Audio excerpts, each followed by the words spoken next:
Before we begin, sponsor mentions and an in-house plug. Packfiller online store is that plug, your place for some fun and ever-expanding Packfiller pride. Hats and caps. There's a difference. Mugs, shirts, stickers, jerseys. We are running low on jerseys. 1, 2, 3, 4, 5, 6, 7 jerseys of varying sizes. I am out of mediums at this point in time. These are special runs here, so special runs. Take a look at packfiller.com and show off your love of bikes. Untapped maple, you guys. Pure Vermont maple syrup is the core and clean energy is the result. If you haven't tried it, you are missing out. Easy to digest and great flavor options to replace that muck you've been ingesting on your rides. Untapped is back with us for 2024, and we are super happy to have them on board again, fueling our rides. Speaking of back with us, Scratch Labs never left. Another great group and product back with us for 2024. Paul already has pineapple on the order list, and I just ran out of recovery. So it's time to mention that Scratch has it all for the season, both indoor and outdoor. You know how much you sweat on the trainer. Well, that's what needs to be replaced. And Scratch is the best, cleanest, greatest tasting way to do just that. I don't know why I reread that sentence. I had it right the first time. You notice I took out the horns in the opening of the intro. Mm-hmm. You know, splicing it up a little bit. Yeah. Right? Well, if you hear some whirring in the background, it's not a technical problem other than the fact that it's super cold here and the studio heat can't keep up, but at least the beer is properly chilled. Oh, and tonight we're supposed to be getting a foot of snow. You're clapping? Okay, I'm clapping because I just don't, I love my job. I don't want everybody You out wanna there go to thinking, work. yeah. I understand that. I do understand that. And in the back of my mind, I'm like, cool. A day off would be nice. But then every day you miss. Yeah, every day you miss, it's just the snowball gets bigger. That being said, I'd like to sleep in. Anyway, welcome to the longest running cycling podcast out there. This is the Packfiller Podcast. I'm Pat Bulger. We are live as usual on our YouTube channel, as well as packfiller.com. Spoiler alert, Sam is not here as he is on his way back from Arizona, which means two things. First, he sucks because he was in Arizona, while we all have been freezing to death. And second, the interruptions on tonight's show will be cut in half. And He's going to like that. Yeah. And David's not here either because he didn't call. He didn't text. He totally ghosted us. Yeah, so hopefully he's not in the ditch somewhere.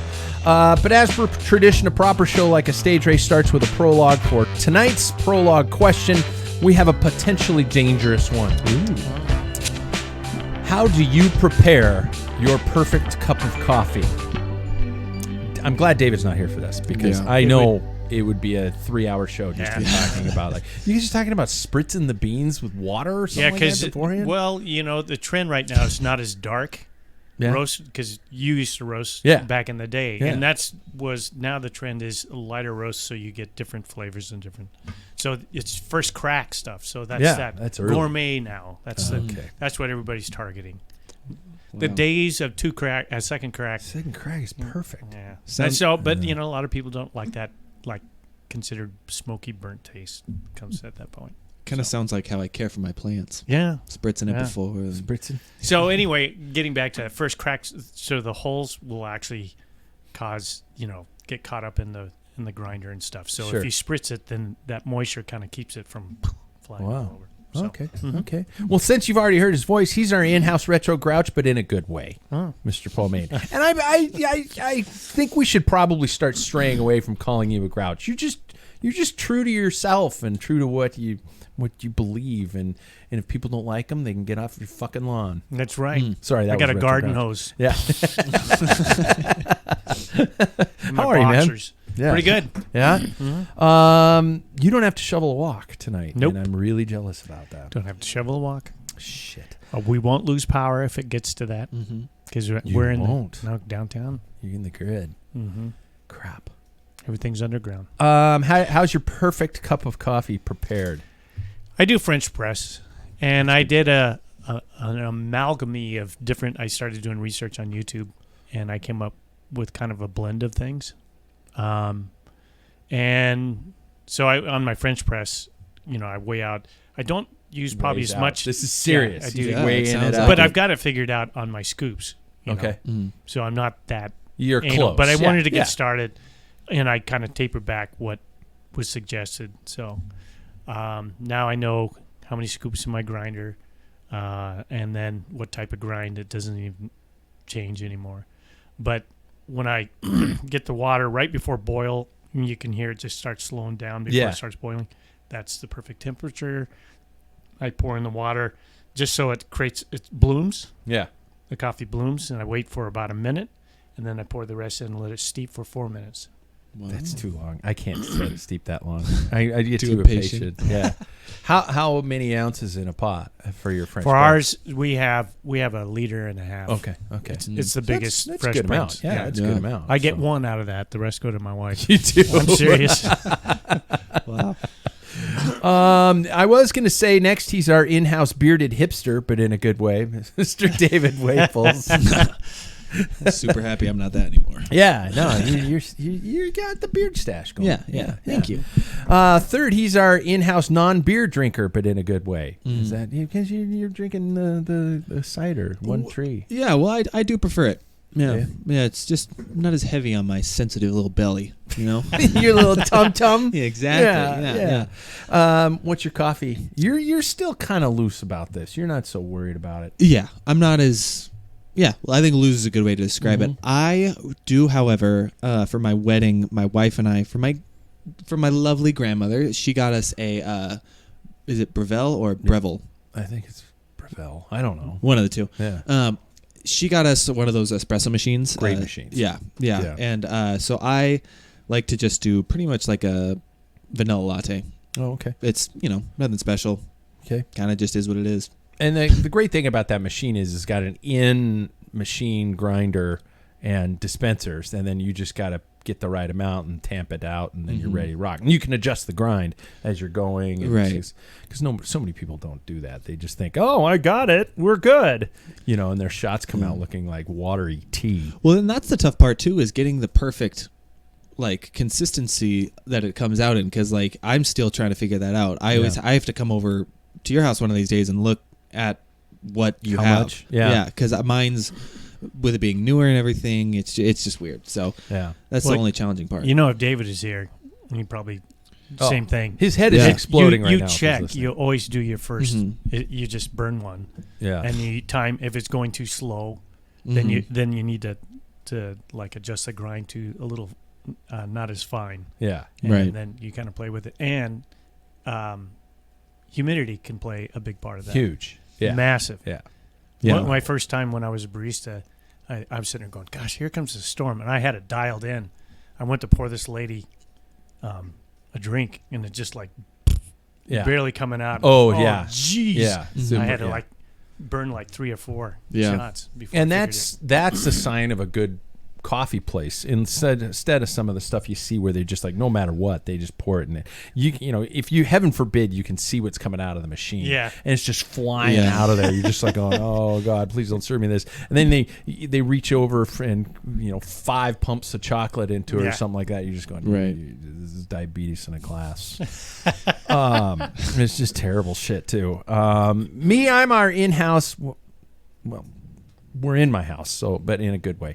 I'm Pat Bulger, and I it's funny because I spent so many years in the coffee business as a barista, as a roaster. I was a roaster for about 9 years total. And a lot of the stuff I learned was by feel. I don't weigh my coffee. I don't to worry about the temperatures per se, about stuff like that. But what I'll do, kind of like you, is I'll grind my shots on the Breville in the morning and pop them in. I tamp according to just kind of how I feel. I feel how easily the coffee's being pressed down or not, and I put it in there. And if it looks good coming out, I'm satisfied. The shots usually taste good. I want a good amount of crema on there and things like that. I like a little bit darker, not full city, not really dark, oily roast or anything like that, but I like, a medium roast. And then I just pour, I'm an Americano guy. I just pour water right on top of it, hot water off of a kettle I have right to the side. I heat that to about 200 degrees, so I go pretty warm. And then just that's it. No cream, no nothing like that. But if I'm at a proper place, I will get, if I'm going to have a latte, it can't be bigger than an 8 ounce.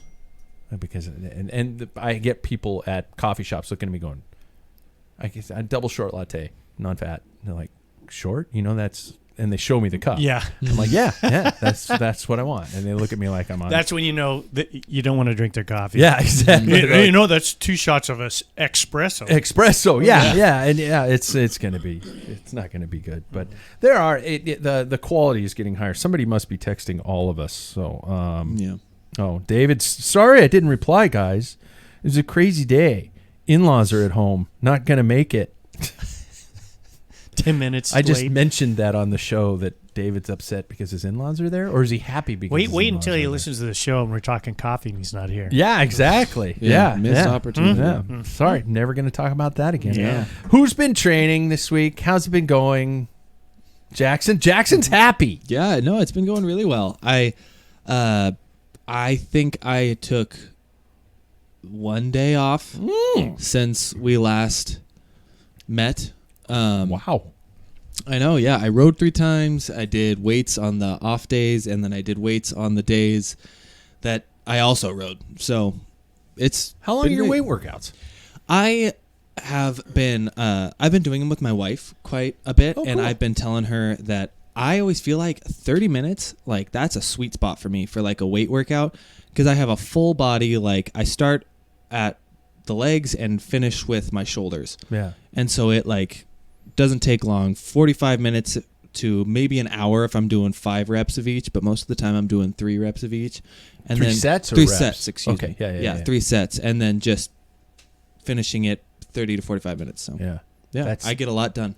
You can, and I remember my athletic club days where I would be going in, and usually it would be at least an hour because you got some dipshit, who's hogging the machine or taking up this area or something like that, and that always took forever. But if you're at home and some resistance bands and a couple kettlebells, you can get it done really fast. Yeah. So, Paul, how's it been? How's the health? Health's pretty good. I still have a little bit in my lungs, but that's just, it hasn't slowed me down. It's just annoying. Yeah. So I got on Ruby Friday, Saturday, Sunday, and yesterday. Shit. And I have to say that is one of the toughest workout. I mean, have you done? I think it's La Diane. It is the Liège Bastogne Liège. Oh, isn't it Doyenne? Doyenne. Yeah, something like that. Yeah, have you done that? No. You don't even. You have to warm up. And anybody wants to try this, most of their courses, you better be warmed up because it's not long before. Like I just do the spring classic stuff. Yeah. You are hitting a hill and it is a grind. Yeah. And I don't, like you mentioned last show, that going up Zwift is a different feel than this. This is, this set. As I said earlier, you can adjust, to a lesser than reality. And I think I'm at 90% right now, and 100% is that's where I'm at. Holy crap, these are hard. And it puts things in perspective because Liège Bastogne Liège was like the first videotape. 91 is the first one I saw, and I actually in this thing went up La Redoute, and it is a beast. Yeah, and it is nasty. I mean, halfway up is like a 2-kilometer climb, and you're at 17% gradient. It's like doing 2 white roads back to back. Yeah. And I thought I can't make it. When I got off, I finally finished it. When I got off, so my zones, so they go up to 7 zones. 63% of my efforts were 5, 6, and 7. Oh my God! That's how tough it is. And my heart rate was just like pegged. Yeah, it's awesome. I mean, that's what it's all about. Yeah. If you're going to do indoor. And I was sitting there thinking about it. It's different than chasing a line because you're doing a line, you do like a 1-minute effort, and all these I'm sure help, and they could probably prove it probably better than what I'm doing. But I'm thinking then you have like a maybe 30-second break. But here you don't have a choice. Yeah. You're climbing your max, you turn around a corner, and you got another 5%, and you get a little bit of a break, and there's another one. That's what bike racing's all about. Yeah. So Anyway, I thought I was gonna brag. I got 4 rides in and 2 strength training workouts, and I was like, "Yeah, I'm kicking ass." And now Jackson's like, "I only took 1 day off." I'm like, "Son of a dang it!" And my workday squats, I'm doing that challenge still. I only do it when I'm at work, and so I'm waiting for a student to come into my office while I'm going, up and down, bouncing up and down. But I'm up to 300 per the day now, and I'll do them. And that should be good for your sprint. Yeah. Today, Seriously. like I did a set 150, and then I rested for about 20 minutes, and then I did another set 150, and just throughout the day. So, and that's what I'm like, I got to get that stuff going. And I just finished on the bike, The Ballad of Songbirds and Snakes, and I'm ready to watch that movie. And I love listening to books on the trainer. It is just, this is the time of year when I just, it's such a great way to pass by. Do you guys do anything like that? What do you guys listen to when you're on the bike? Or do you watch? Are you movies? Are you music? Are you? I'm strictly music. I have like a certain playlist that I have. So, and it serves many purposes. It's my workout playlist. It's my before race playlist. It's all that. Yeah. You listen to fairly, at least when I'm around you, like mid to lower tempo music. You're not like hard. Yeah, no. See, it's also funny because it's very different generationally. Yeah. So like God, yeah. you guys, I feel like listen to more like, what would you say? Like more rock-ish type of music? Yeah. I'm more like kind of hip hop. Like okay. Yeah. I've really been into that a lot lately, and so that's kind of the path I go down when it comes to this. Yeah. Okay. Paul, how do you make it through training? Music also. Really? More electronic, not techno, kind of a step down a little bit from that. Artists like Solarfield, they're just kind of they're a little more downbeat, and not as much. Not like, I don't know if you've seen any of the Remco. He's got like 4. Have you seen? He's into hardcore techno. He is. Is he really? Oh yeah. He's in the car going. Yeah, he loves it. He does. Yeah. Can't handle that. That's just a little bit too much. Yeah. See, I'm still guitar, bass, drum, kind of a rock, power pop rock, and punk rock and stuff like that. So that's just But I only listen that during workouts. I don't listen through the day. That's Really? the only thing I listen. I mean, through the day it's jazz and. Oh, okay. Yeah, but that's my workout music. Are you guys all intervals, or is anybody back into their Zone 2 rides are back? I guess that's the fad again. Riding in Zone 2. Are you guys just all intervals? I right now, yeah, I'm 100% interval training. Yeah. And it ranges from sprint effort days to that 5-minute power day. But I save my, like, I guess, Zone 2 or base training. That's for like when we're all able to ride together, Really? When it's actually I'm able to go for a long time. Like, I don't want to sit on my bike for more than really 45 minutes right now. Yeah. Because one hurts, and 2, I just I get antsy. I want to do something else. That's why I do 30 minutes on the bike and 30 minutes off the bikes. It just keeps me engaged, and it also doesn't physically make I'm going to be honest here, make the grundle cry a little bit. That's the worst part of it. Yeah. I because I want to do some of the longer events, but I also want to do the short and fast ones. I am a believer in some Zone 2 stuff. Like, for example, I did like 3 days in a row of riding this week, and on the last day I was like, I'm just going to hop on. I didn't do Zone 2 because I got too excited. I was on Ruby, and there were people up the road. And so I just kind of, I can't remember. God, I wish I could remember what it was. I just picked one. Tons of. They're everywhere. Yeah, there's some places. Oh, it was in the Netherlands. Oh, was it? Yeah. It was Amsterdam. Yeah, the Amsterdam. Yeah, it was like 300 feet of elevation. Yeah. The whole way, and I just was like, there's some guy up the road. I gotta go get him. I gotta go see if I can get him. And just kind of ended up going faster. And the book got exciting, so I started riding faster. But and I am doing some of the dot watch, the line chasing following lines on that app though. Andy Schleck has a plan that I just thought I'd jump on and do, and they're hard. I mean, they're, the first couple ones were sprint based, and then this one was more of a, a little bit more of a sweet spot over under kind of things like that. And those just kick the shit out of me. And obviously it's stuff I need to work on. So I just hate it. Intervals are a necessary evil. Yeah. I think. I will say one ride that is great on Wahoo system if you're a user of that. Phil Guyman did one, I think like a year or two ago, where he takes you on a KOM training, and I did that, and it's like a stair step, and so it's a really good one. You talking about that just made me think of it. Yeah, but yeah, it's just for somebody who like me who doesn't have the best 5-minute power. That's perfect. You guys are both, correct me if I'm wrong, not necessarily living with a permanent training space. Are you guys set up, tear down? Jackson, I remember you had a spare bedroom, but now it's a spare bedroom. Well, yeah, I noticed that my motivation dipped when it's always there for some reason. Really? Yeah, I think it's too easy to look at it and say, no, I'll come back later.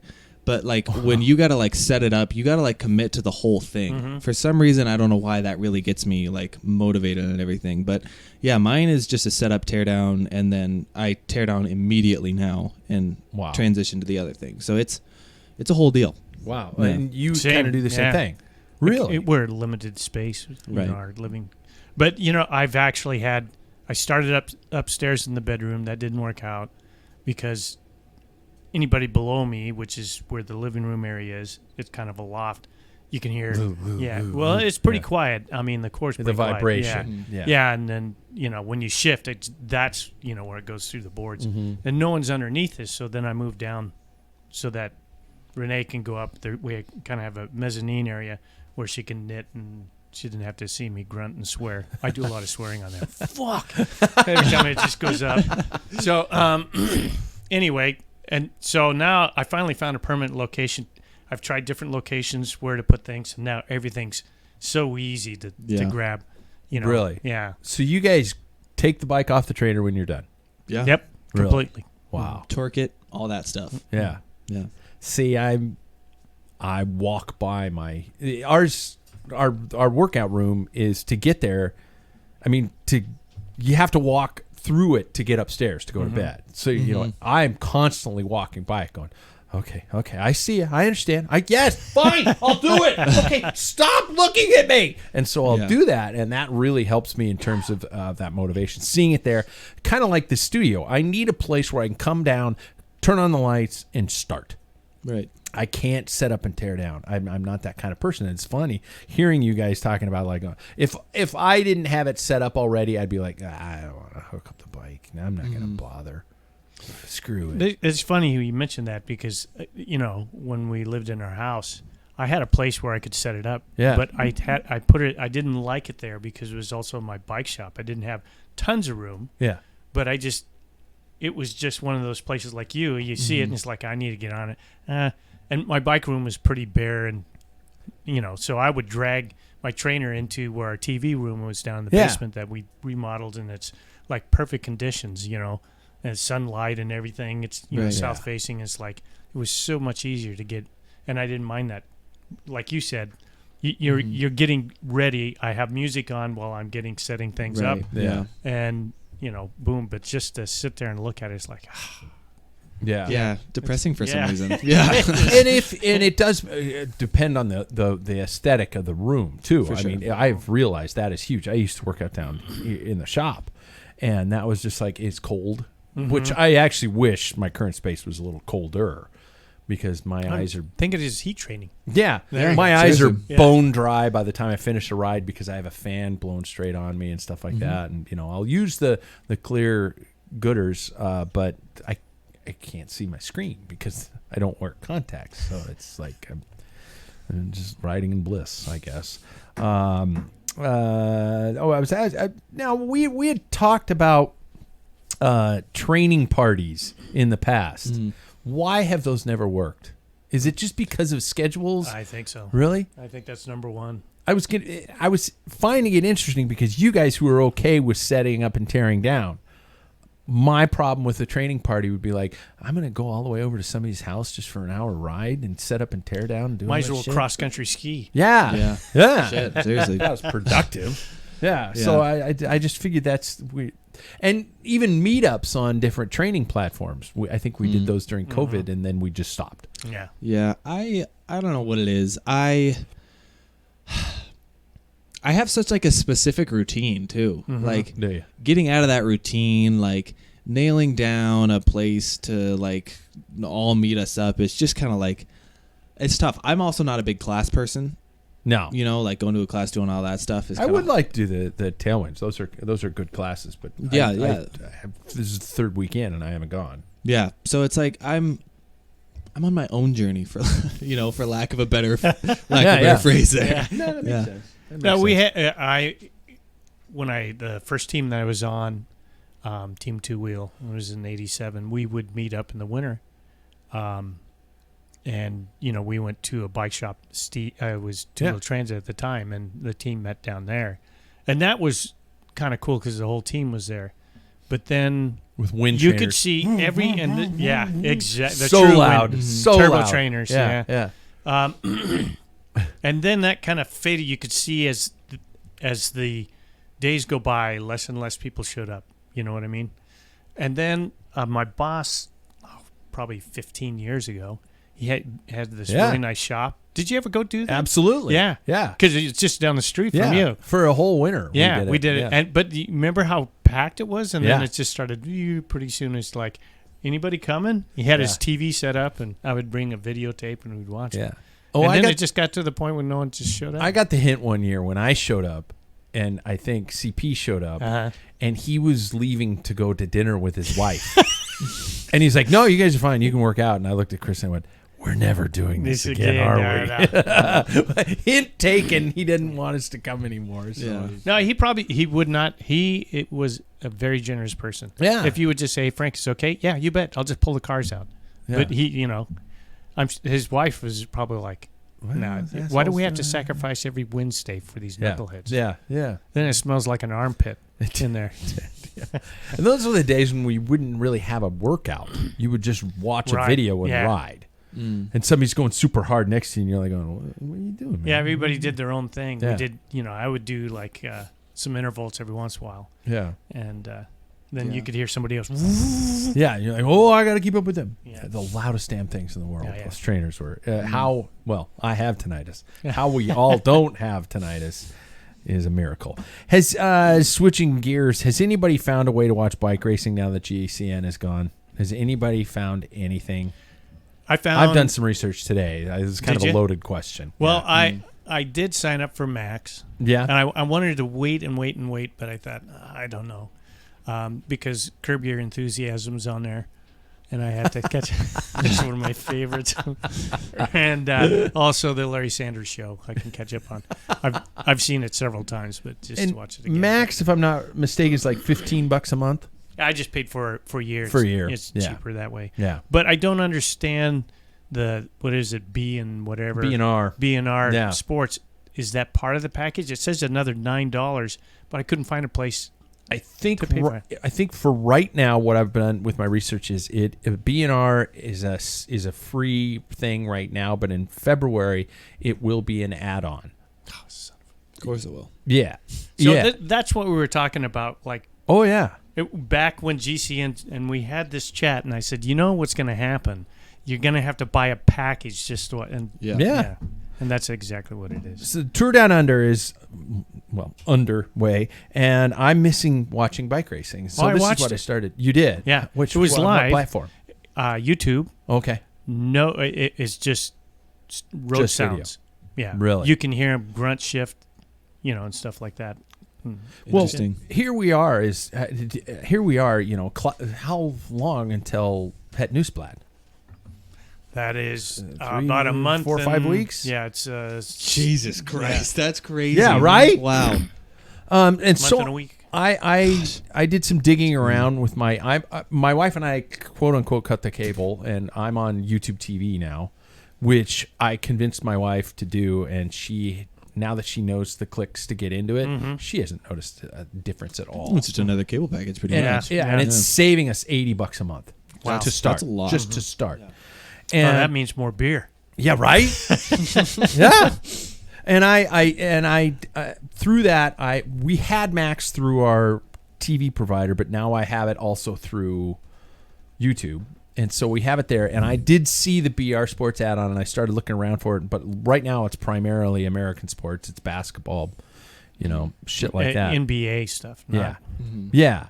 And I've yet to try it with a VPN.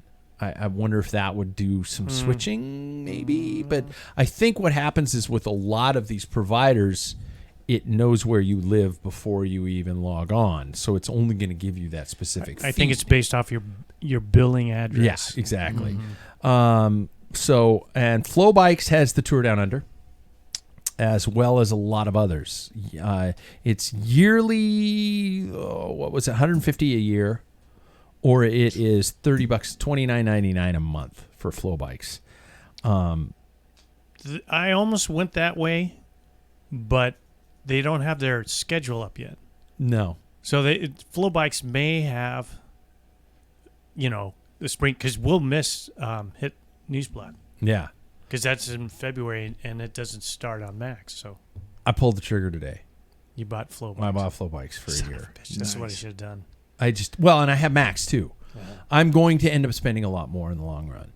I mean, if you figure $30 a month for Flow Bike, or and then plus $15 a month for Max, you're already way over what GCN was. Oh yeah. And so we're now at the point. I'm now at the point. Thank you everybody for your purchases from the Packfiller store, because some of the proceeds from that I have purchased the Flow Bikes thing.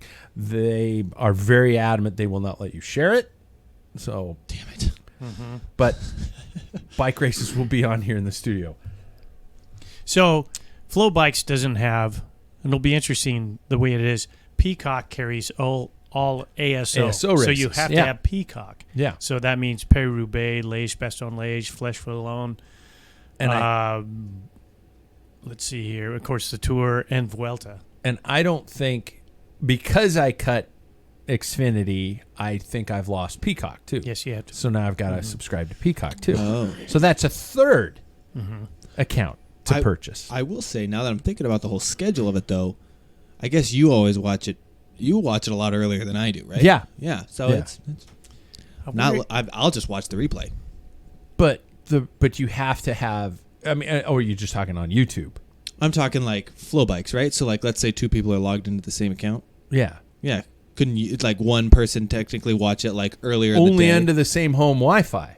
Yeah. For Flow Bikes? Yeah. They pick out the Wi-Fi? Yeah. That's crazy. Wow. Those scummy little shits. Right? I mean, at this point in time, it's like, come on, let me share. YouTube TV, my YouTube TV account, I can share with 5 different people. Jackson is on it. Yeah. My mother is on it. My mother-in-law, I'm going to show her how to use it. She's going to cut the cable and just use it for me. So 5 people have not only basic cable, but they also have Max. Yeah. Off of my account. Why don't these companies just... So your Max comes from your YouTube TV? It comes from YouTube Free, TV now. Or did you have to pay? It's pay $15 a month. Okay. Yeah. Yeah. But then you can share your Max. Yeah, I can share it with Jackson. But I can't share my Max because I'm going through Apple TV. Yeah. Is my... Yeah. Do you guys have cable at home? No. Oh. You want it? you could stop subscribing. You get local channels? Yeah. Really? It's like KXLY. You could be one of my 5, man. You could maybe. Cut your, yeah. Drop Max and just use I've mine. already paid for the dang thing. Son of a... See, I should have waited. I knew I should have waited. But I'm curious about Flow Bikes. If you use your VPN... If you use your VPN in Canada, because it's a Canadian company, you might be able to skirt the ASO and Peacock. That's what I'm hoping. Now, I got to figure out a way to get my Apple TVs onto the VPN. Because right now, or you just shoot it from your iPad or your... that's the only way, unfortunately, with Apple TVs. You can't do a VPN on those specific devices for some reason. You can on your router on your home router. You can. Yeah. But I mean, it's frustrating because we're back to, scrambling. Exactly. Yeah. We're back to scrambling. We're back to me talking about where the hell can I find the Premier League? Like dumb shit like this. Like I feel like I feel like in 20 years or something like that, we will all go back and think, damn, we had something for 2 years where it was all there. And it's such a bummer because what GCN did was so, like, for lack of a better term, revolutionary in this version, or in this little teeny niche part of the world.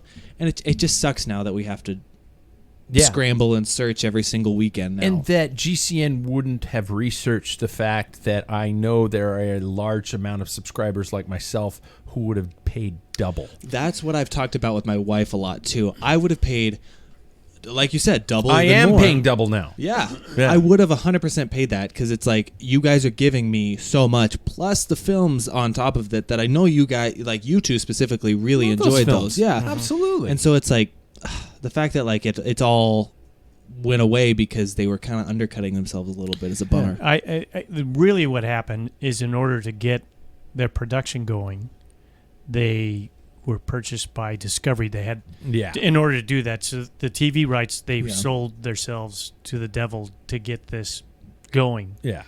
And the thing is, you know what Lennon said, man, look to, those who benefit, Well, that's the thing. It's like all of a sudden, what Discovery's like, wait, here's people getting. We want to have it on our we don't have total control. Yeah. And then we can make more money because of those stupid. Like I just saw a thing on the news. Netflix, when they cut back your sharing, long run, they thought it was a ton of money off of it. After they cut that back, people have been dropping them because there's so many different. It really kind of bit them in the butt. Yeah, and I think that same mentality was with Discovery and Warner Brothers, who's part of Max. Blah blah blah. Yeah. Is they're like, well, we can get them to buy and support this Max program with BR, and then they're saps, and they'll spend another $10 a month. Yeah, because they're idiots that like cycling. Hi, I'm that idiot. Yeah, I'm that idiot. I am now at the point now where I'm just like going, okay, if it's a yearly subscription, I will bite the bullet and just like Flow Bikes today. I was just like, okay, $150. I guess I'll just take apples for lunch for about a month, or I won't buy coffee when I go anywhere. I'll just drink coffee from home, or I'll just wear the same pair of socks. Damn. And I just so I bite the bullet and I do it. So I'm like, okay, it's a full year. I'll do it. I'll do it for a full year. I'll deal with the Little Caesars commercials that Flow Bikes does. God, I hope they're not like that anymore. I haven't watched Flow Bikes in over a year. Since GCN came out, I dropped Flow Bikes like a hot potato just because their coverage was weird and the viewing format was weird. And I'm not I haven't built the better mousetrap. So yes, I'm bashing Flow Bikes, but I'm bashing Flow Bikes just as a dude who wants to watch bike racing.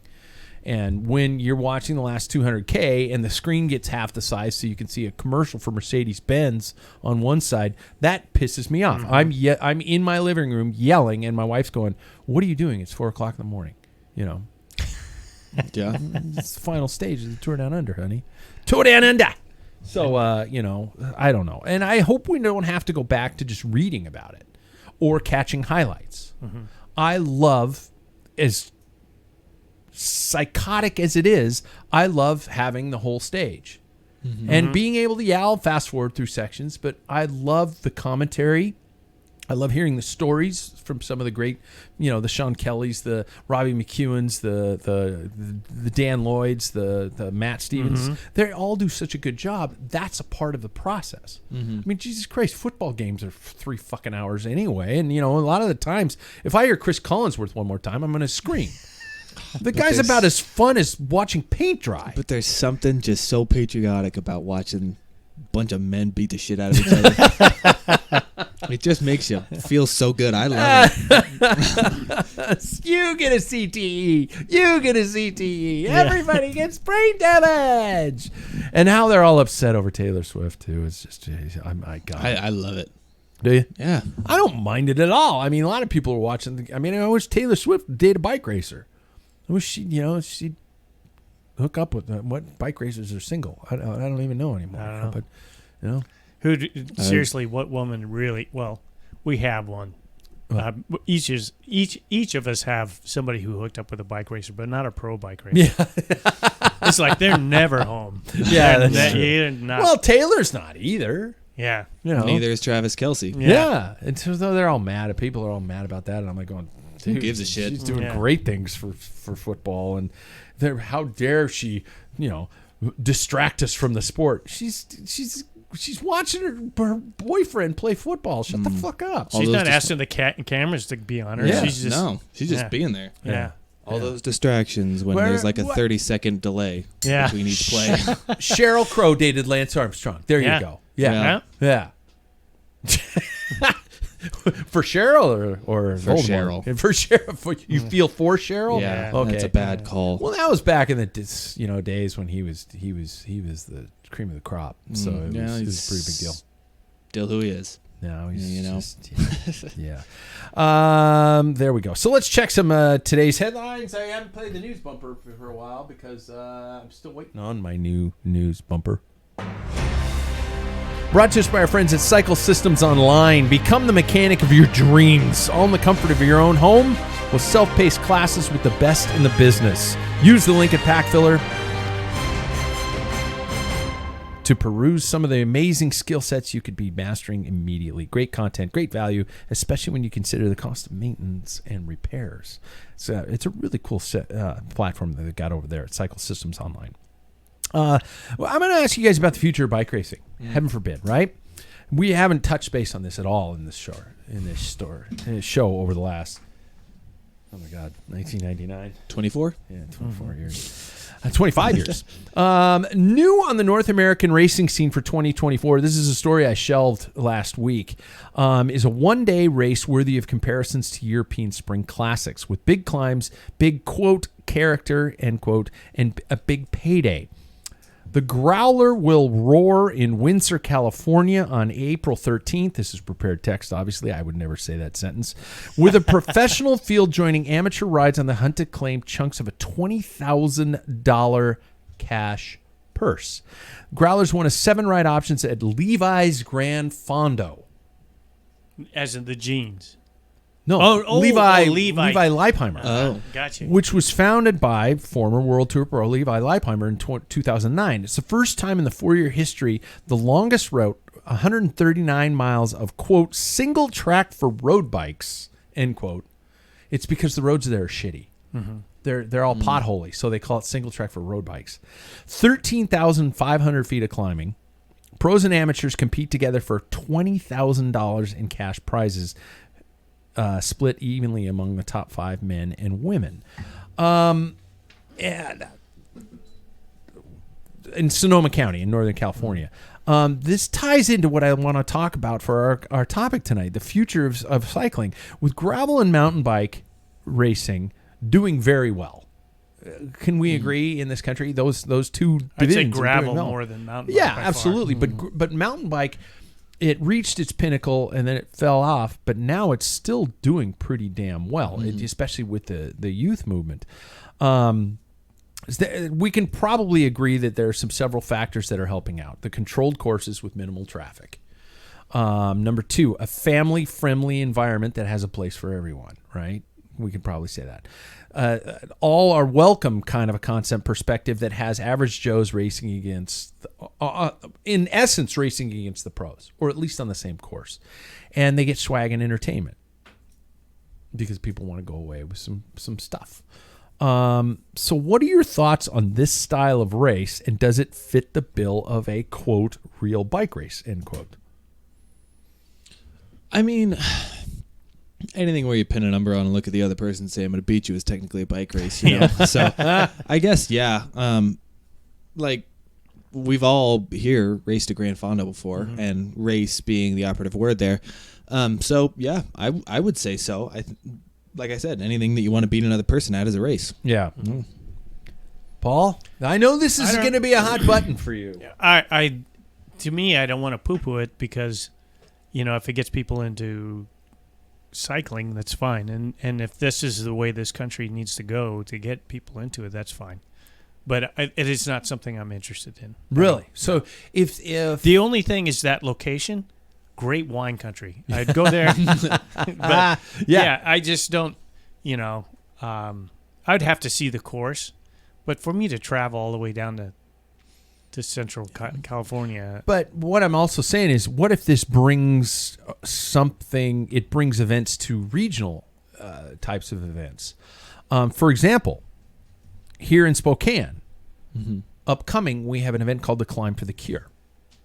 A mostly off-road 30-mile ascent of Mount Spokane with a $10,000 purse. This is happening this year. It is kind of gravelly, but it's also paved roads. It's the flyer says on any bike can do it. This is a mass start. This is everybody to their own. It's not categorical based. And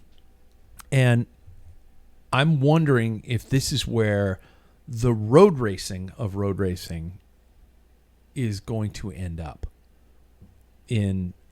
primarily in this country, because I'm sorry, USAC has blown it. I mean, with our insurance and with everything like that, and the amount of officials you need and all that type of stuff, we're not going to get classic road races unless they're great people in the central state of area of Washington and farmlands where we can do rolling enclosures, but these types of things. But I don't know if road racing is going to find a way back unless it's this type of a platform. I will say that I think that ever since COVID, let's call a spade, it's never really going to go away. Like, we all know that. That goes without saying. Of COVID. That goes without saying at this point. But I think that ever since the peak of it all has kind of dropped off a little bit, I think that that promoters' efforts in wanting to put out a road race specifically has gone up. I mean, where I think that... You think it's making a comeback? I do a little bit. Yeah, I do. I mean, when we went to Missoula, I didn't know that things like that were here, and I just think that, like, sometimes with a little bit of local research, like, you can find a lot of really good stuff. But I really love to see things like Tour de Bloom going on about, like, how they added a stage for the Pro 1-2s, but then, like, for the other ones, they're doing, like, just little steps like that I think are really encouraging. But I do agree with you. I think that the fact that, I mean, how much do we have to all pay for a USAC license every year? What, over $100, right? Yeah. Yeah? Oh, shit, I haven't renewed mine. Yeah. I got to do that. I haven't either. But the fact that we have to do that and then a state one as well, I think that it's just nickel and diming all of the road racers into not really wanting to go out there and race for it. And if this is what the future of the quote-unquote road race looks like, then I think that the inclusive nature of it is what we're going to see a lot more of. I think that when we see categories, people don't like to be categorized necessarily. Yeah. And so they're going to be like, oh, I can go up to a start and just start and go however slow I want to. And doesn't matter if I'm holding people up on a closed course, like climbing up some mountain, you're not going to get pulled out of the race. I think that's the inclusion part that is kind of poo-pooed on a little bit. And I think that's what we're running into is there are a lot of people who don't want to base themselves on that learning curve, and they want to be able to start a race and finish a race. It's almost like if events like this, if you could do some sort of at least staging, so you're starting with your specific categories and numbers are colored so you can tell who's in your category and you can proceed accordingly. Maybe that could save it. It does remove the tactical element of it, though, that Paul, you and I grew up with. Starting just your group, a lead car, a follow car, that's your race. That's your bubble. That's your world. I will say, sorry to continue on it, but I feel like that the mention of COVID really spurred this thought on here. I feel like ever since that all went down, I think that the element of keeping the, quote unquote tradition of the sport, keeping specific events continuously throughout each year has gone away because it's become less of a yearly tradition and more of a shit. If we don't get people on the start line, we will go under. Yeah. So it's just it kind of shifted. I think that was kind of the trend coming around a little bit, but I think it's just interesting to see how it went from it's just another year, it's going to be back no matter what. Now it's, if we don't do this, doors are closing. It's become more about money in a lot of ways. And I think there are a lot of promoters out there, and this design has shifted, where promoters want to make money, as opposed to USA Cycling clubs who did it because they had to put on a race, and they got some corporate sponsors who provided some cash for a purse, for prize money, and then people primarily did it on a volunteer basis. People want to make money putting on a bike race. It's a lot of freaking work to put on a bike race. So and I do have to say that I don't mind the gravel race format where it's everybody go. I don't mind that type of stuff. I do, however, speaking from somebody who's physically challenged in this area, I hate the fact that everything's like 30,000 feet of climbing. 18,000 feet of climbing in the first 10 miles. It's all climbing. Yeah. I understand that's an integral part of the sport, but it's not the whole part of the sport. You don't have to just throw people up mountains to make a bike race. It takes the tactical element out of it too. That's frustrating. I mean, if road racing shifts to this platform, I'm screwed. Because I'm not going to climb Mount Spokane that fast. It becomes, if you want to be competitive, in my opinion, like those set up, even the local one, it is, even if I want, I mean, it's for a good cause and everything, obviously, isn't it? Yeah, so absolutely, it's a full fundraiser for cancer research. So I would just be better off if me as a non-climber say, hey, just take this. There's no reason for me to go up Mount Spokane. I mean, there's no incentive to do that. I mean, even training, it's a pull teeth for me. It's not my genre. It's not my thing that I like to do. And like you said, there's no tactical. It's you set a tempo. It's like running, basically. Yeah.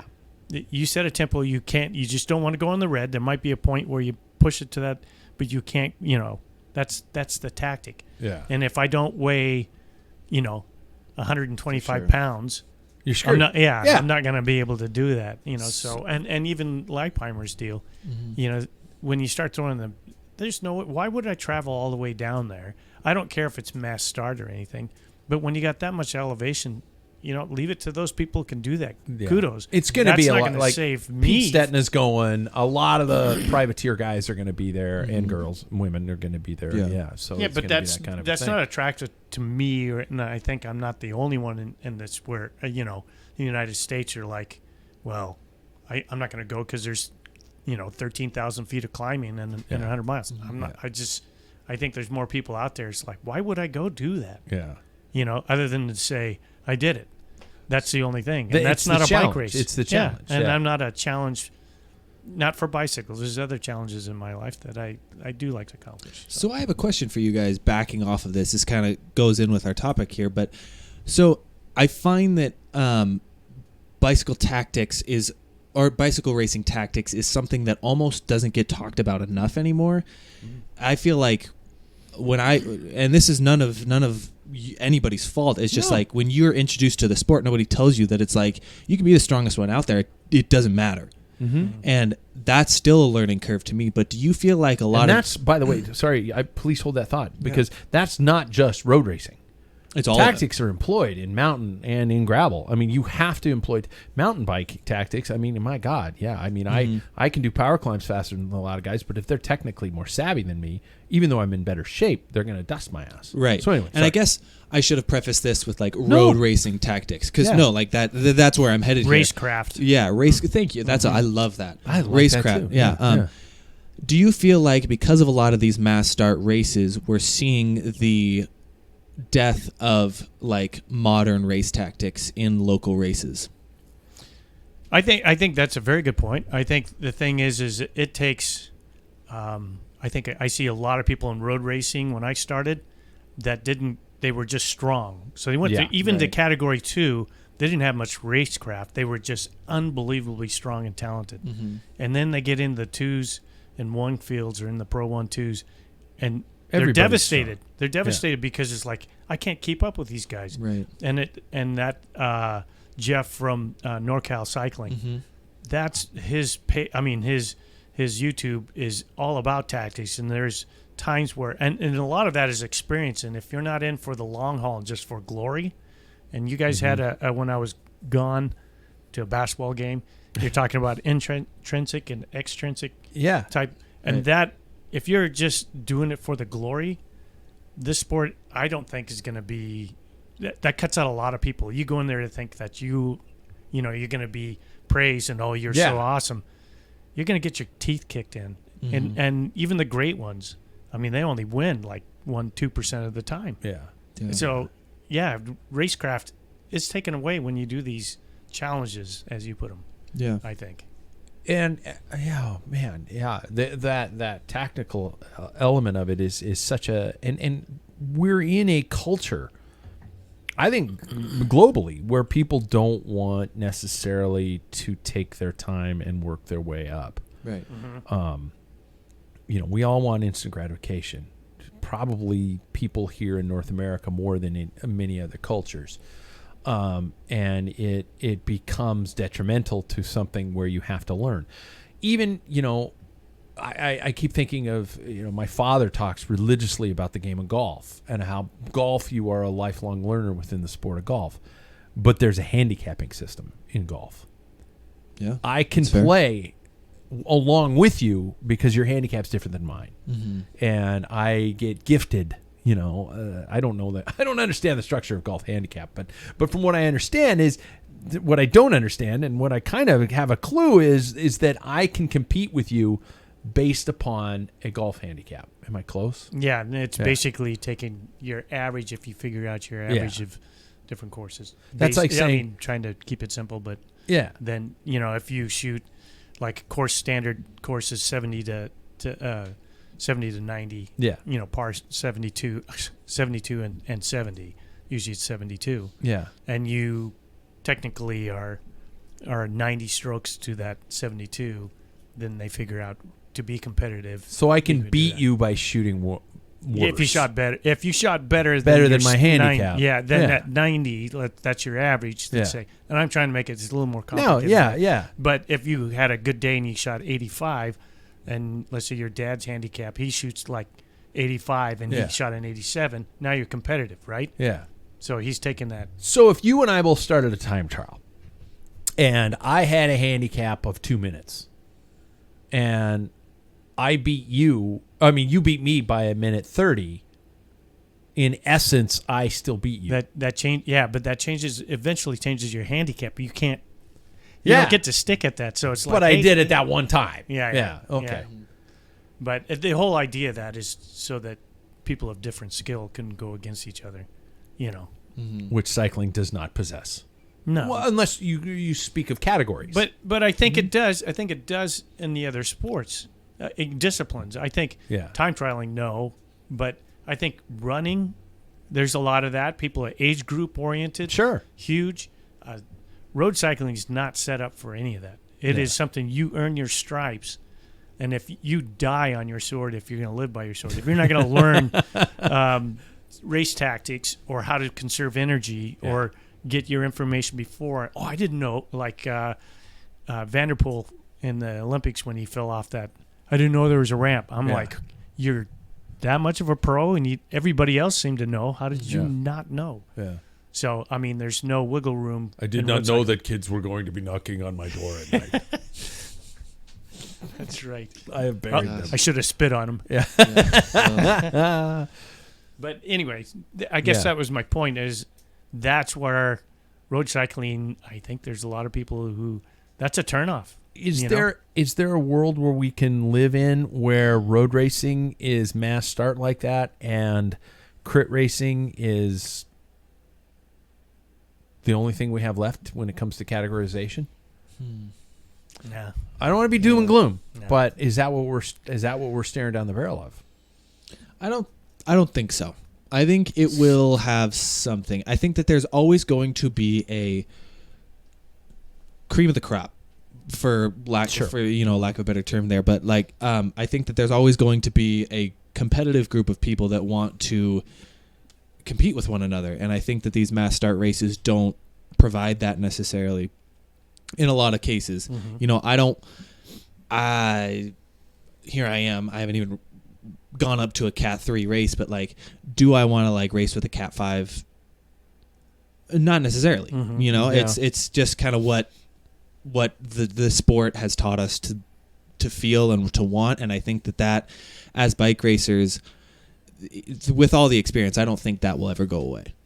And it keeps bringing me to this term of elitism that people have thrust onto roadies primarily. I don't want to call it elitism. I want to call it almost earned arrogance. I was gonna say that's a shit we earn. Like we don't just get that. Like we gotta beat people or do shit to get what we get. Yeah. And sometimes it takes 2 years to move up a category. Sometimes it's 1 year. Sometimes it's 4 or 5 years. Yeah. You earn your stripes. And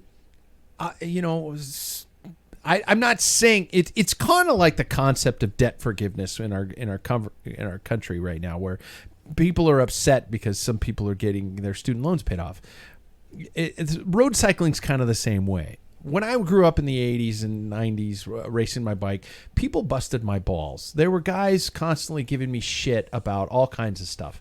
Making fun of me for my, my helmet or something like that. Nowadays, and nowadays, they're kind of clearing the slate for that. It's not as common anymore. But I think you need to have your balls busted a little bit, and I'm not saying that I'm going to go up to, somebody and start mansplaining to them on a bike ride, but I also think that it's okay to have to make your way up and do these types of things and get shelled in a criterium and have a USAC ref waving you off the course because you're about to get lapped. It sucks ass, but the next day or the next week when you come home, you're going to be more apt to go, well, I got to work on my speed because I got my ass kicked. Yeah, what did I do wrong? Yeah. Where did it? I mean, that's the beauty of our sport. Yeah. I mean, you'll never master this ever. Conditions are too many variables. Winds, conditions, sleep, food. Yeah. Yeah, I mean, and that's all a balance, and that's what makes it, to me, interesting and challenging. And it doesn't make you any less of a person dependent on your failures. Mm-hmm. Like if you get lapped, that doesn't, like, Cat 2s, Cat 1s get lapped all the time and they get pulled off the course. But next week they could be winning a race. It doesn't make you any less of a person. It just means that was the day. That's a hard thing to learn about that. Like that's just happens. That can happen to you any single race you enter. It's not because you're not strong. It's just because you made the wrong move. You weren't in the right spot. The winds hit you in a weird direction. You just didn't feel good. I think that's important to remember. Yeah. Funny you brought that up, and I'm bringing up NorCal Cycling, and there's a series of crits. He's a good YouTube channel. Yeah. I'm fine. Oh, I'm moving around. But anyway. But there's a series of crits in Chicago. And, everybody's there. I mean, there's some German criterium riders and stuff like that. And the last one that he did this last week, it was a 20-minute deal. And he was showing how he just had one little mistake. This course was so technical that I think was 60% of the field dropped out. And he was able to get 25th or 26th, trying to get, because there's omnium points of all these crits. And it's like, you have no idea what it takes to get there. And even as crafty as he is, there's times where you get a little tired or let go, and you're like, oh, crap, I screwed up. Yeah. Now you're fighting, like this one corner, he's doing 1,000 watts out of the front just to get out of that corner in the middle of the pack. But he says, the guys in the lead are not doing that. No, exactly. 300, 400. And you're fighting. Oh, you've got 100 and some guys fighting just to get to that point. And any little fraction mistake that you make pushes you back 5-10 people. And you scramble and you get past those people and a little bit more. And you have to hang on to that. And it's not always pushing and shoving. It's a mental part. Yeah. And that is, to me, a big thing like we've been talking about. You have to be willing to get your butt kicked and learn. And it's unique. It's a unique sport. I keep thinking, I wish Sam was here because I love, when we were in Montana and he was just like going, oh my God, we got our asses handed to us. And he was pissed at the time, but now he's kind of laughing about it, like going, I want to go back and get my ass kicked again. And what a weird group of people we are. Yeah. That this is something that you're like, yeah, I lost. I paid $500 to get ass handed, to just totally slapped. That was awesome. Yeah. I'll do it again. Or something like, not $500. That's an Iron Man entry fee. Well, I mean, I'm going to go back to that last crit. I'm thinking there's guys that quit. He said at one point, I wasn't going to get to the front. Yeah. And then, most people are like, well, why am I doing this? Yeah. Yeah. But you learn it's not just winning, but you learn and you're losing too. It's like, listen, I screwed up doing this on this corner, blah, blah, blah. Next thing you know, you're finding new ways and you bank all that information. And that's quitting is like the worst thing you can do, in my opinion, road cycling. Yeah. Whether it's a crit or a road race. You learn zero. I mean, if it's a mechanical is one thing, you can't press on. But just because, well, I'm not going to win, you can't do that. Yeah, and that's why this group keeps hanging around and getting her teeth kicked in. Yeah, yeah. What a bunch of dumbasses. We pay a fortune to do it. I know it. It's fun. Right. Fortune to do it.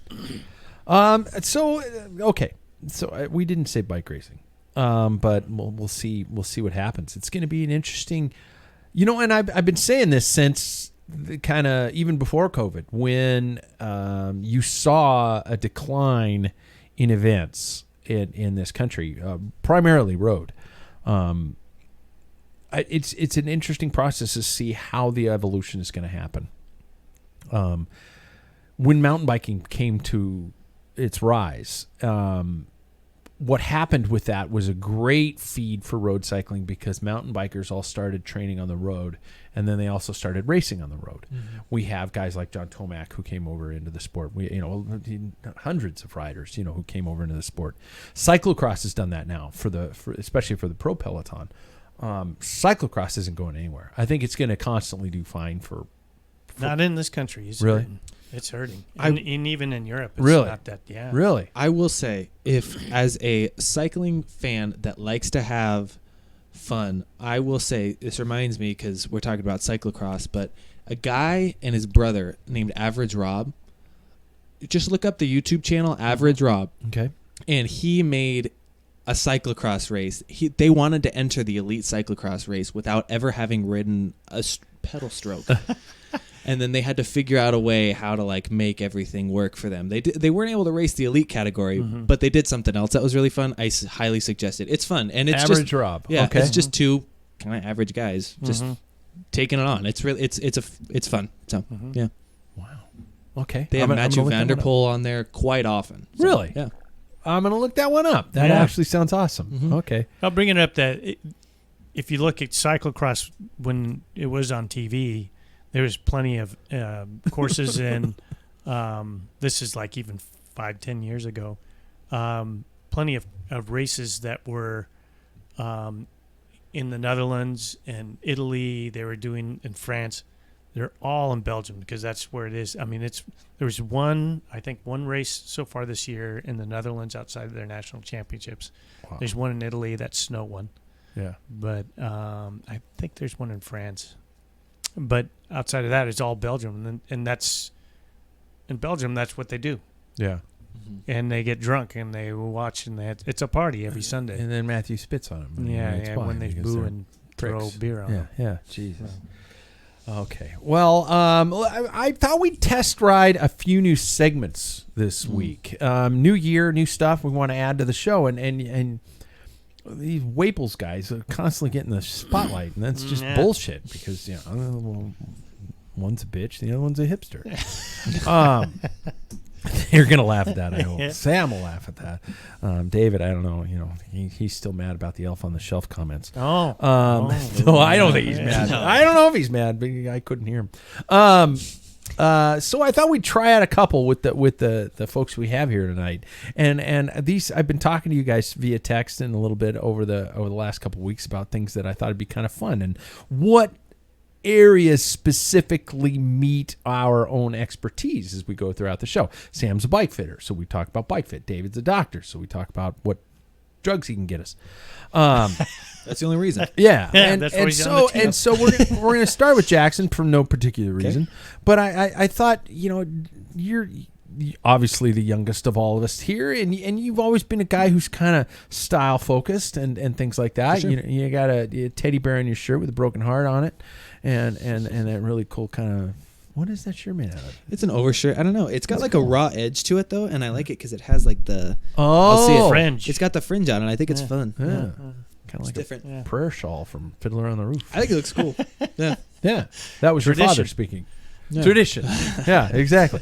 So we were going to call it Style Points, and your segment. And I don't have any music for you, but I'm going to get music for you guys. So what would you say your approach to this is going to be? I kind of asked you where you were going to go with it. So if somebody asked you what Style Points all about, what would you say? So I think that what's the on the what's the word for like meaning on the surface, kind of the veneer. Yeah, veneer. Yeah. The image of cycling. That's the word I was looking for. Yeah. We're not that cool. No. What? I know. I'm genuinely. We're not. No. I know. Right. See, right. I look at like a Euro Pro, and they're just freaking cool. But I think, but the average Joe probably thinks we look like lycra-clad dipshits. Well, yeah. I also think that the sport of cycling inherently is so focused on the sport itself that in a lot of cases, I think recently we have only started to understand the flair of each individual rider. Yeah. And I don't think we get to see that in their own style choices ever really. And so I think that's what I think is kind of the whole thing behind it, is that like this sport can be cool. It's just we got to put a little bit of effort in. Oh. So something that I have some notes here, like talking about something that the Williams brothers, funnily enough, that's a ball of wax of news right now. Yeah. But something that they mentioned one time in one of their Rafa videos was that they like to show up to races looking like they're going to win. Showing the part. And I think that's something that's really cool that we don't ever see. What we do see, though, in America specifically, is if you ever really watch like the NBA or the NFL, they have people are always taking pictures of them when they walk in, and they're wearing these like super cool shoes, these like interesting outfits that are just kind of some fun. are in like multiple $1,000 suits when they walk 100%, out. or multiple $1,000 sneakers. Yeah. It's something that I think that our sport could adopt a little bit. Yeah. And if I need to see that Julian Alaphilippe unveiling of the kit video one more time, I'm going to smash my phone. But like what I'm so tired of seeing is they're all coming in the same Cool Max ugly ass polo every single week with the same pair of running shoes as the other guy. I want us to start getting shoe sponsors. Like, why can't Remco Evenepoel be sponsored by Nike and show up in a pair of Jordans? You know what I mean? Like, I think that'd be so cool. You know what? I think EF first did that. Education first did. They had a New Balance sponsor for when they were on the podium and when they were coming to and from gigs. See, that's really funny because my next point I have here is podium wear. Yeah. And kind of like a do's and don'ts almost. I think I'm not trying to call out Sam and David here, but don't wear your damn helmets on the podium. Don't do that. And my other Amen, brother. Maybe they're klutzy and they're afraid that they'll trip getting up on the podium. Right. God, so many people do it. And when I'm announcing a race, I just want to go, and in first place, take your stupid helmet off. It's Jim Ryerson. You idiot, you look so stupid. Because I think that, like, I guess as... And that's judgmental, and it's elitist, and fuck it. Well, this is I'm all... going with it. This is all cosmetics. That's the word I was looking for. Cosmetic. Yeah. This is all cosmetic. It's all, like... It's personal preference, you know, so I don't take this too seriously. But like, I always, whenever I'm on a podium, I don't wear the kit. You know, I wear a shirt with a sponsor on it, the hat with the sponsor on it. That's something that I like to do. It's your own personal preference. Just don't wear the helmet. But a thing I also don't like is wearing a cycling jersey with just a regular, like, average Joe shorts. Don't wear your cargo shorts with your fucking jersey. It looks ugly. Jackson said fuck. It makes me I hate that. And then my last one is cycling shorts I think are changing colors, which I kind of enjoy. But okay. I think it depends on the color that you choose. White, is that okay? No. Pat, is it all right? No way. No. I've been circumcised. What I genuinely have here is word for word. I'm reading what I wrote down earlier. Never white, red, or those light colors. Black colors are black. I'm fine with brown. You were okay with that? Dark brown. I like Dark brown. Yeah, I like brown. I like dark greens. I like navies, purples, those type of things. The lighter you get, this is a sport where you already see a person's physique every single time that they enter the light, but I don't want to see all of your physique. Yeah, yeah. So, yeah. Watch the Beer Mile video if you're curious about that. And exactly. So, I guess to end my little segment here, it's not always like you have to do all this stuff. Like, if you want to keep dressing the way you keep dressing and you feel great about it, do that. I'm going to keep dressing the way I dress. But I like things. If you want to like the same things I like the same things I like. Because we are kind of dorky. All of us are. Somewhere, somebody's going to be accusing you of judging and of picking on people because they wear baggy shorts at a bike race. And that's fine. Because I am. Never mind. Okay, you're taking your stand, and I appreciate that. Because it's okay to bust somebody's chops a little bit. Yeah. And if you and I don't agree, that's fine. Judge me, please, for God's sake, judge me, because that's what we all do. Yes. Yeah. All right, that's that nice baptism into the segments. And our second one, Paul, you came up with the title of this one, Changing Times. So what is the approach, and what does changing times mean? Changing Times with Paul Main. Well, I think you and you started before I did, and I started because I'm much older than you. But the influence of cycling, things didn't really change. It was just small little technical, and I mentioned before the show, and I don't know how much was on the YouTube, but like small little things like toe clips and straps. Yeah, and headsets what we have now compared to when in bottom bracket. I mean, this, equipment, the way people ride has changed a little bit, fits and all that. It was nothing changed. And then what was the catalyst of this was I watched a Flemish show about Ronde van Vlaanderen from 98 to 03. And nothing really changed until we started hitting towards 99, 98, 99. Yeah. And not drastically, but then you started getting deep V, even aluminum rims. I mean, when I came in, anodized tubular wheels, or even MA40s, which are Mavics. Yeah. If you had anodized, that was cool because everybody had polished silver rims. And it's like, you wanted it because that was like a show. And then, then you went. Then it was like spokes. I remember when they started dealing with spokes, we had oval for aerodynamics. No one really, there's no wind tunnels back then, but that's what they had. Then bladed spokes came out. I had the bladed spokes. And then funny bikes came out with bladed spokes, like 18, 16. Everybody's experimenting on those and whether they were snapping left and You're expecting a wheel to collapse. Yeah. I had anodized nipples on a wheel. I remember I started a time trial. And aluminum, the rear wheel was all those aluminum nipples, which is just funny saying nipples. But I did a full time trial start, and I felt my wheel basically just dissolve. Unlace. You heard this, and I'm looking behind me, and I'm like, why are my brakes rubbing? Well, you ripped out all your spokes. Yeah. Well, anyway. and it's been kind of a slow burn type of thing, but I think it's really accelerated in the last 10 years. I mean, there's a lot of technology, and there's a price to pay, and I want to be a poo-poo on it. I would never, as much as the glory days, and we talk about it kind of tongue-in-cheek at times, the way things were. Yeah. I would never want to get back. As much as I love my bike, and I thought it was the best back in the 80s and 90s, I have no interest in going on those, whatever those rides are, where you have to use down tube shifters. Oh, yeah. Forget it. That's behind me. But in the same token, I see some technologies that I won't. Everybody knows one of them, but it's just like it's not necessary, and it's, in my eyes, and I can see why they do it, and I know why they do it, but there's a price to pay. When bikes were, if you bought a pro bike, you could get like even a Clonago with Campy record, as super record even, $1,200 now. Of course, that would probably be equivalent to like $3,000, $4,000. Yeah. That same bike equivalent now is $15,000. Yeah.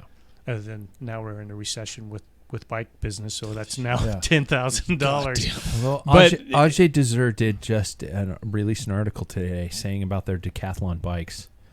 They're not decathlon. It's from this? As Van Dreiser or something like that. Van Riesel. Van Riesel, yeah. It's a $10,000 bike with Durace Pro Peloton bike. Anyway, sorry. But that's part of the thing. It's create a conversation. I want to bring up some things, and just even deep V wheels. I've seen like to the point where the deeper the better. Now we're starting to kind of come back a little bit. Yeah, and it really depends on the individual and what kind of riding. You don't want 60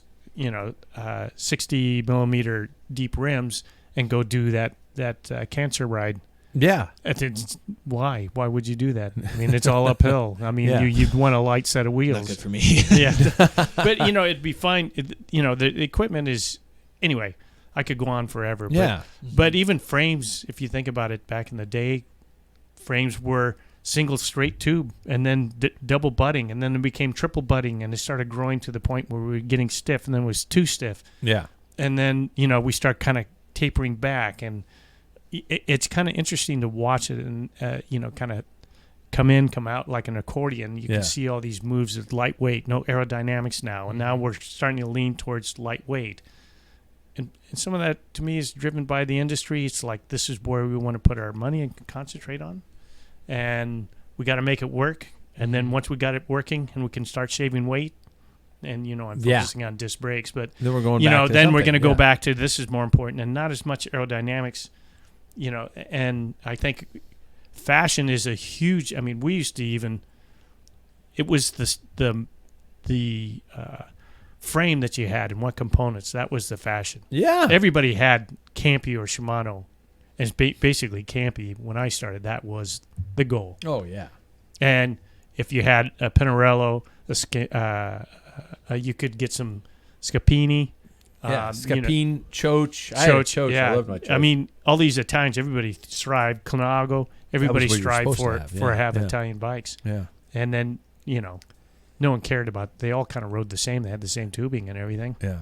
But yeah, so that's kind of my approach on this. And okay. I'll find an item to pick on and the advances, but I'm not going to say, man, we had a better one. Yeah, and what I liked about it is I wrote in this. I went beyond sounding like an old grump that longs for toe clips and hairnets because there is an appreciation of the evolution of the sport, but there's also you can have a critical eye for the changes of things that have happened within the sport and understanding that this was done for fad base or financial gain. Or, hey, everybody's on this stuff now. Let's switch so everybody has to buy a new bike. Or, hey, I finally got all my vinyl collection together. Now they bring out fucking CDs. Or, now CDs are gone, and now you got to go back to vinyl. I threw away my vinyl. So it's that kind of a mentality with how we approach things and how we are, the sport is so consumer driven, and we sometimes get manipulated in those ways. So that'll be okay. Cool. That's how I approach it. I like it a lot. Okay. So these are going to be, we won't have to ask, is my saddle too high and why do I have crabs? Yeah. All the stuff, Those were the Waples questions for this week. Why do I have crabs? Right. Well, you need to shower. All right. So that brings us to... Is this the one you like? That's one you like, Paul. That's my favorite. That takes us to the end of another Packfiller Live. Be sure to subscribe to this show, as well as our YouTube channel. It makes sure you don't miss an episode or an opportunity to participate with the live stream. Final K question for the night, and I have 1 minute left to get answers from you guys. What's your next bike? Mountain bike. Mountain bike. Paul? It'll be a new frame, and I'll piece it together. You're gonna. Yeah, is it gonna have disc brakes? I have no choice. That's what it's gonna end up being. I was riding my road bike today, and I've decided that I'm gonna. My next bike will be a new gravel bike. I think my road bike it's dialed still. It just feels so good. I've got it perfect. So there we go. So for now, everybody, stay warm, keep the rubber side down, and don't be me and gain too much weight. I've only gained 2 pounds this winter. You should have got sick. I should get sick. Jack lost tons of weight. Yeah. And I lost tons of weight, so that's the thing. Yeah. Let me cough on you. There we go. We will catch you guys next week.